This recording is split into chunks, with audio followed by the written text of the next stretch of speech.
Okay, we're back. So this is the second video. Over the first one, we went over materials, price, costs, what you need to do this the way that I do it. One thing I forgot to mention: sandpaper. You need a coarse sandpaper. Those are usually the lower numbers. So that I've got an 80, a middle grade 180, and then like a super fine. I think this is 400. You don't have to have all three. The higher the number, the finer and the smoother the finish will be at the end. So it just depends on what you want to go for. You could get away with only 2 different varieties. The coarser makes it easier to take off more Bondo with each stroke. So if you wanted to go 2, maybe you go up to maybe 100 or I don't know 150. And then get something more like a 300 at the end to finish with. I don't know. It's up to you. Like I said, it's just the type of finish that you want on your helmet. Okay, so with that said, first thing to get started, you're going to need to get all your templates printed and cut out and ready to go. Like I was saying before, you don't need to print the whole thing. You just need to scroll through and find the ones that say inner surface, the ones that say the cheekbones, and then I don't know what this is called. We'll call this the outer surface or the T-visor piece, and you need to print that one out as well. Once you've got those printed out, you could start by cutting the rim off your hard hat. Depending on how big your head is or how tall your head is, if you have a taller head, you're going to want to cut pretty much on the seam where the rim of the hard hat meets the dome portion of it. If you've got a not quite as tall head or a smaller head, you can come up a little bit, like choke up on it. It's perfectly fine. I'm 6 feet tall. I don't know the head measurements that I have, but I pretty much did mine right on the crease, and it came out okay. It covers all the right parts, and we're good. My wife's head's a little bit smaller than mine. This thing kind of floats around on her. So what I did was I shortened it a little bit. There's other things that you can do too. You can shorten or decrease the size of your inner surface as well as your T-visor piece if you have a smaller head. If you have a larger head, the second helmet that I did enlarge it a bit because my the buddy I made it for didn't fit in mine. So we just elongated the inner surface pieces, maybe dropped this edge down a ½ inch or so, and then, like I said, elongated. Okay, so you got your hard hat rim cut off and ready to go. Then you can start with your first Home Depot bucket or polyvinyl bucket, Lowe's, what have you, and your inner surface piece. You start taping it. I put the E on the bottom of the bucket. So right now this Lowe's bucket would be right side up with the handle right about here. I'd flip it upside down, and the E, the line on the top, this line, my take on it, it represented this edge all the way around. It's a straight edge. There's no taper to it. So I lined that up with pretty much as close as you can get to before the bottom of the bucket starts. I have a piece somewhere. So bottom of a bucket, right? You can go a little bit closer if you want, but it's completely up to you. I tried to salvage all the scrap pieces I could, but they're just trash in my garage right now. So line that up, run it all the way around. The template will not wrap completely around the 5-gallon bucket. So what I do is I elongate these lines with a ruler on both sides until they meet, and then I cut it out. Like I was saying before, I use my tin snips. To start a cut, though, it's pretty difficult to get going. You can use your razor knife to cut a square out, and I recommend doing that somewhere either lower than where your template ends.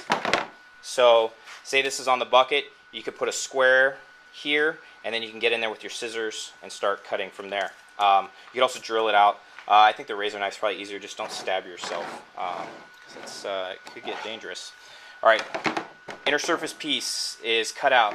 So when you cut it out, you should have a little dome like this. What I do is I find the center of the back portion. Oh, by the way, before you take your template off, or when you first initially put it on, mark a center line where this the E and the F. E, like I said, representing top of the visor, and then F, the bottom, where you actually can see through, where you cut your visor in. That makes everything easier to line up down the road. Cut down the center of the back, so then it's ready. Then the T-visor. This is where you're going to get creative and you're going to do your own thing, so you're an individual and not copying everybody else. All of my helmets that I made turned out different. My wife's is probably about 3 inches. It matches. It's symmetrical on the other side. My first helmet, a little bit smaller, as well as the rim that continues around the back side of the helmet. You can see that line, that shadow. So I think on my wife's, the rim is smaller. On mine, it's bigger, but then the ear pad, or where your earpiece would, or whatever ear attachment you have or that you want to put on your bucket goes, this is a little smaller on mine compared to my wife's. So to do that, this is what you get with the templates, or this is what I use anyways. I would put this on the second bucket. First bucket will get consumed entirely by the inner surface. Second bucket, you do your T-visors, and then with the remaining scraps, you can do your cheeks. So you tape this on however long you want your ear pads to go. We'll call them ear pads. I don't know what the technical term is. Measure over with a ruler on the bottom side of it, and then the top side of it, and then get a Sharpie mark. Do the same on the other side. Then as far as your rim goes, this is a little trick that I figured out after my second one. I trace it all out, trace this piece all out on your bucket, including your ear pad dimensions. Then pull this off, and then if you place your inner surface piece back over it and you line up center again, you can then extend these lines all the way around like you did before, including the bottom if you wish, to then give you a mark out here to continue that rim. You don't even have to do the rim. I was thinking about it the other day. Might look cool just to keep it smooth all the way around. It's up to you, so be creative. Okay, so once the T-visor piece is cut out, your inner surface piece is cut out, you're going to cut out your cheekbones. I had a little extra scrap plastic, so you're going to end up with two pieces like this and 2 pieces like this. So we'll call this upper cheek and this lower cheek.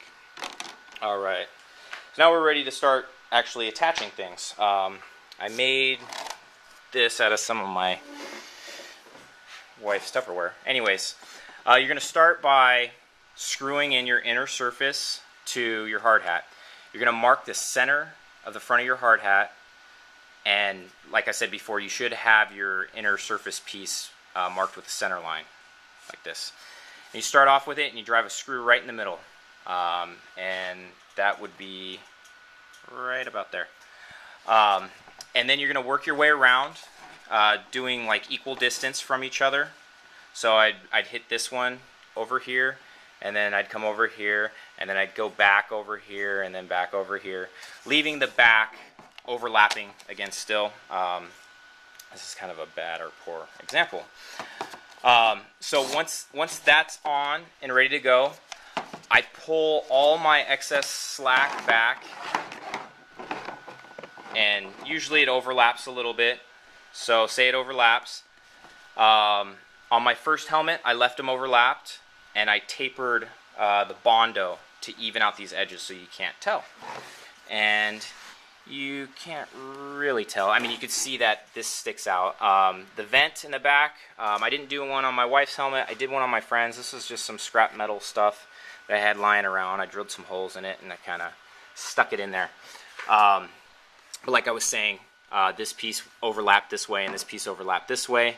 And same with the outer piece, or the T-visor piece, it overlapped up here as well.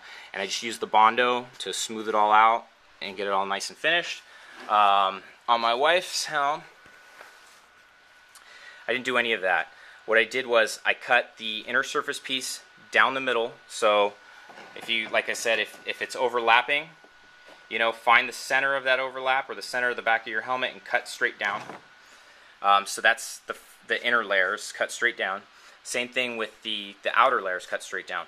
To strengthen it, I cut a piece of the same plastic about, I don't know, I think maybe 2 inches wide from here to here, and I screwed it in here, and I screwed the final outer layer pieces in here.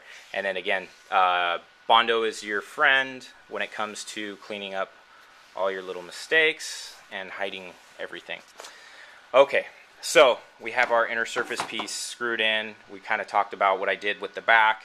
Your next step would be gluing your outer surface or your T-visor piece onto your inner surface piece. So, like I said, there's some pictures down below of these processes before the actual cheekbones are cut out. So you glue that in. Let the glue dry. I use the hot glue gun, again, this guy. When that dries and it's all said and good, then you can proceed to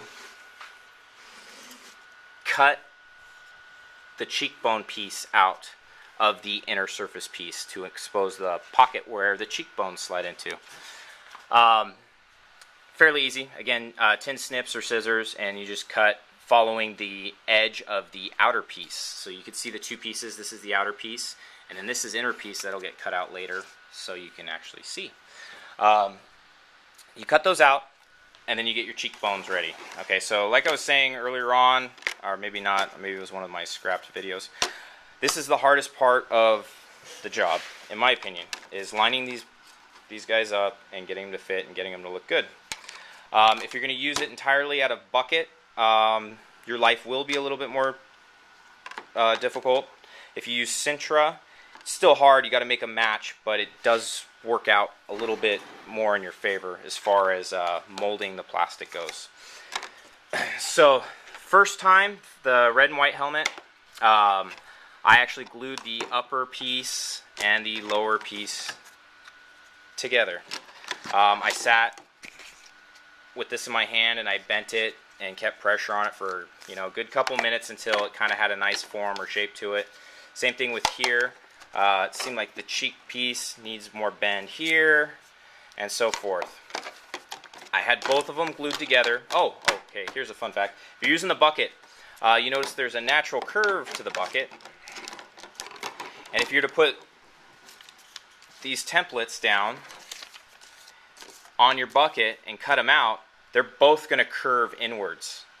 So what I do to kind of help out with that, and I learned it on the second bucket that I did, because I did that entirely out of the polyvinyl, flip-flop either the lower cheekbone or the upper cheekbone.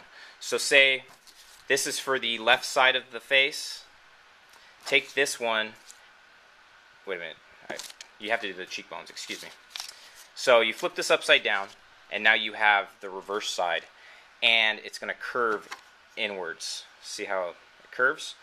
So now we already have our built-in curve for this piece here.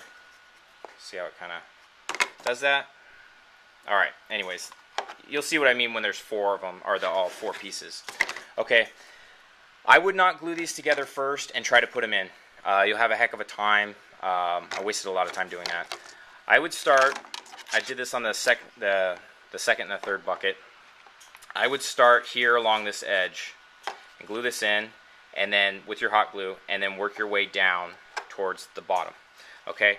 Now, for some reason, every time I've done this, these seem a little bit too big for the size hole. Maybe I'm not bending them in deep enough or whatnot. Maybe you could play with it and figure it out. But I've always come up with excess sticking out along this edge. So I just put a lot of glue in between here. Waited, let it dry, added more glue from the inside and so forth to get it attached all the way down. Later, you can come back with a Dremel tool with a plastic attachment, or you could use your razor knife and you can cut that excess down. Any nicks or dings that you do in the process of that, you can fill with the Bondo later. Alright, so you get that in. Then you go and mount your cheek piece. Okay, the first two helmets I did, I mounted the cheek piece on top of the upper, or the lower cheek on top of the upper cheek. On the third time, I did it from the inside out.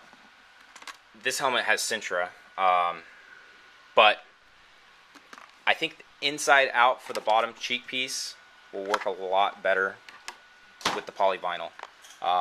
It made it a heck of a lot easier, and it gave it a cleaner edge, so I only had to fill in a little bit with the Bondo in these gaps here, whereas I spent a lot of time having to sand in here and then around these edges. So the less time sanding, the happier you will be. Alrighty, once these are glued in, we'll go into our next step, and we will have another video. Thank you.